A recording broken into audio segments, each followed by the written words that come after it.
आज हम भारतीय संविधान के एक बहुत ही महत्वपूर्ण हिस्से की गहरी पड़ताल करेंगे। मौलिक अधिकार। जी, फंडामेंटल राइट्स। हमारे पास जो स्रोत हैं वे इन अधिकारों की पूरी कहानी बताते हैं। ये क्या हैं, कैसे बने और हमारे लिए इनके क्या मायने हैं। आज हमारा मकसद इन कानूनी प्रावधानों के पीछे छिपे विचारों और उनकी ताकत को समझना है। और ये समझना इसलिए भी जरूरी है क्योंकि ये सिर्फ कानून की किताबों में लिखे हुए शब्द नहीं है। ये भारतीय लोकतंत्र की नींव है। जैसा कि स्रोत में बताया गया है, ये अधिकार हर व्यक्ति के सर्वांगीण विकास के लिए बहुत जरूरी हैं। तो चलिए इसकी परतें खोलते हैं। शुरुआत करते हैं इनके इतिहास से। हाँ, क्योंकि ये अधिकार एक दिन में नहीं बने, इनकी एक लंबी यात्रा रही है। बहुत लंबी। स्रोत के अनुसार इसकी पहली झलक 1895 में मिलती है। जी, लोकमान्य तिलक के विचारों में। उसके बाद 1918 में कांग्रेस का बंबई अधिवेशन, फिर 1925 में श्रीमती एनी बेसेंट का कॉमनवेल्थ ऑफ इंडिया बिल।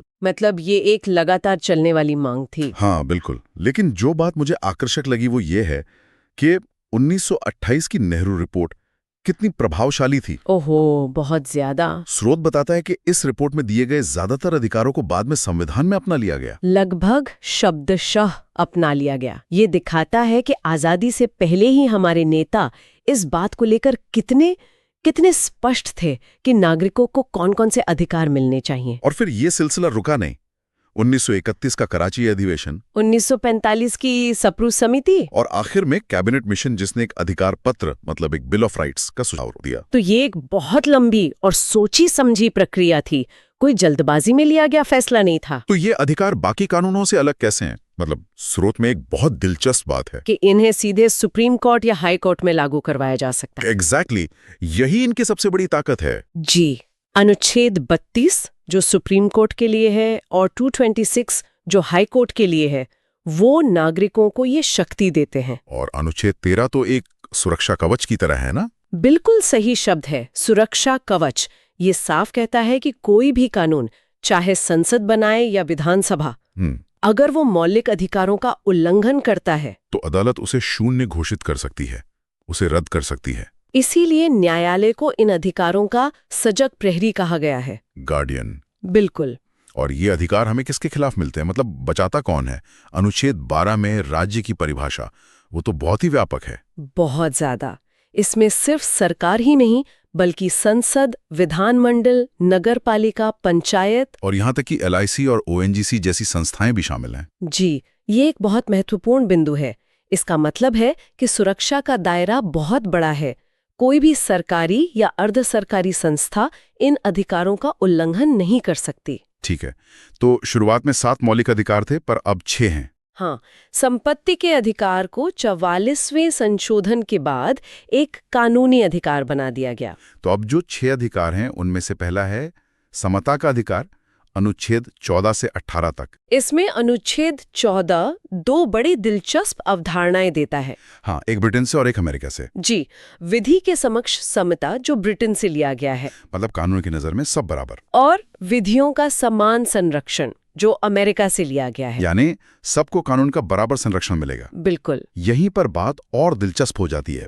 अनुच्छेद 15 भेदभाव पर रोक लगाता है, लेकिन साथ ही महिलाओं, बच्चों और पिछड़े वर्गों के लिए विशेष प्रावधान की इजाजत भी देता है। हाँ, तो ये थोड़ा विरोधाभासी नहीं लगता? एक तरफ आप कह रहे हैं भेदभाव नहीं होगा, दूसरी तरफ आप विशेष प्रावधान कर रहे हैं। पहली नजर में लग सकता है, पर यही हमारे संविधान की खूबसूरती है। ये सिर्फ औपचारिक कागजी समानता में यकीन नहीं करता। अच्छा। ये वास्तविक समानता स्थापित करना चाहता है। जो लोग सदियों से पीछे रह गए हैं, उन्हें बराबरी पर लाने के लिए कुछ विशेष मदद जरूरी है। तो मंडल आयोग का 27% OBC आरक्षण और हाल का 103वां संशोधन जिसमें 10% EWS आरक्षण है, वो सब इसी सोच का नतीजा है। जी, और इसी श्रेणी में अनुच्छेद 17 है जो अस्पृश्यता यानी छुआछूत का अंत करता है। और ये अधिकार सिर्फ राज्य के खिलाफ नहीं है ना? नहीं, ये निजी व्यक्तियों के खिलाफ भी लागू होता है। ये एक बहुत बड़ी सामाजिक क्रांति है। तो बराबरी की बात हो गई। अब आते हैं स्वतंत्रता के अधिकार पर, खासकर अनुच्छेद 19 और 21 पर। हाँ, जो शायद सबसे ज्यादा चर्चा में रहते हैं। अनुच्छेद 19 हमें 6 तरह की स्वतंत्रताएं देता है। बोलने और अभिव्यक्ति की, शांति से सभा करने की, घूमने फिरने की, कहीं भी बस जाने की, और कोई भी पेशा या व्यापार करने की। और स्रोत में बताया गया है कि प्रेस की स्वतंत्रता और झंडा फहराने का अधिकार भी वो इसी में शामिल माना गया है। जी, अभिव्यक्ति की स्वतंत्रता के अंदर।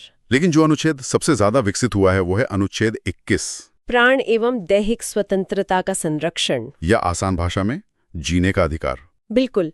और समय के साथ हमारी न्यायपालिका ने इसकी व्याख्या को बहुत बहुत व्यापक बना दिया है। हाँ, मैंने भी पढ़ा। मतलब अब इसमें सिर्फ जिंदा रहना ही नहीं है। नहीं, अब इसमें मानवीय प्रतिष्ठा के साथ जीने का अधिकार शामिल है, स्वास्थ्य का अधिकार, स्वच्छ पर्यावरण का अधिकार, और निजता यानी प्राइवेसी का अधिकार भी। जी, ये सब अब अनुच्छेद 21 का हिस्सा हैं। और इसी के साथ अनुच्छेद 21A को भी जोड़ना जरूरी है। हाँ, जो 86वें संशोधन से जोड़ा गया। ये 6 से 14 साल के बच्चों के लिए मुफ्त और अनिवार्य शिक्षा को एक मौलिक अधिकार बनाता है, क्योंकि एक सार्थक जीवन के लिए शिक्षा जरूरी है। बिल्कुल। तो हमारे पास ये सभी अधिकार हैं, लेकिन अगर इनका हनन हो तो क्या होगा? हाँ, ये सबसे जरूरी सवाल है। यहीं पर अनुच्छेद 32 यानी संवैधानिक उपचारों का अधिकार आता है। और स्रोत में बताया गया है कि डॉक्टर अंबेडकर ने इसे क्या कहा था? संविधान की आत्मा। जी, संविधान की आत्मा और हृदय। उन्होंने ऐसा क्यों कहा? इतनी बड़ी बात। उन्होंने ऐसा इसलिए कहा क्योंकि ये वो अधिकार है जो बाकी सभी अधिकारों को असलियत में लागू करवाता है। मतलब इसके बिना बाकी अधिकार सिर्फ कागज पर रह जाते। ये अनुच्छेद सुप्रीम कोर्ट को 5 तरह की रिट जारी करने की शक्ति देता है। हाँ, चलिए इन 5 रिट को जल्दी से समझते हैं। ये बहुत दिलचस्प है।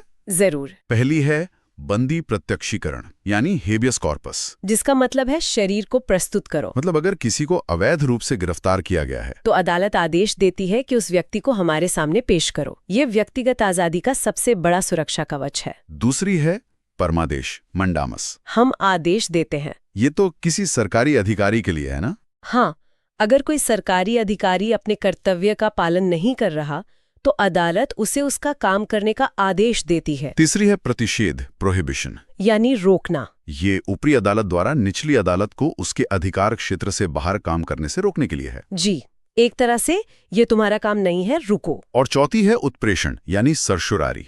ये प्रतिषेध से कैसे अलग है?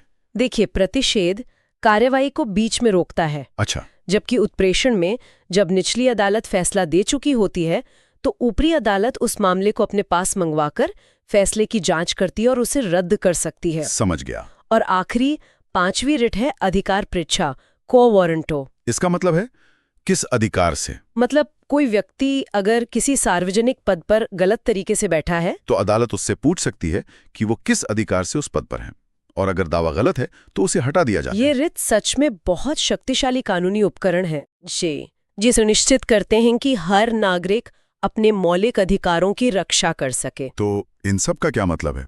आज की इस पूरी बातचीत से हमने देखा कि कैसे मौलिक अधिकार दशकों के संघर्ष और सोच विचार का नतीजा है। बिल्कुल, ये सिर्फ नियम नहीं है। नहीं, ये हर नागरिक को मिली गरिमा, समानता और आजादी की गारंटी है। और ये एक जीवंत दस्तावेज है, पत्थर की लकीर नहीं। हाँ, जैसे हमने अनुच्छेद 21 के मामले में देखा। समाज के बदलने के साथ साथ इनकी व्याख्या भी बदलती है और विकसित होती रहती है। इस चर्चा को समाप्त करते हुए सुनने वालों के लिए एक विचार छोड़ जाते हैं। जरूर। स्रोत में यह भी बताया गया है कि राष्ट्रीय आपातकाल के दौरान इन मौलिक अधिकारों को निलंबित किया जा सकता है। हाँ, हालांकि अनुच्छेद 20 और 21 को कभी निलंबित नहीं किया जा सकता। ये एक बहुत जरूरी बात है। जी, ये 44वें संशोधन के बाद तय हो गया, लेकिन ये एक गहरा सवाल जरूर खड़ा करता है कि व्यक्तिगत स्वतंत्रता और राष्ट्र की सुरक्षा के बीच सही संतुलन क्या है। बिल्कुल, ये एक ऐसी बहस है जो आज भी हमारे लोकतंत्र को आकार दे रही है और जिस पर विचार करना हम सबके लिए जरूरी है।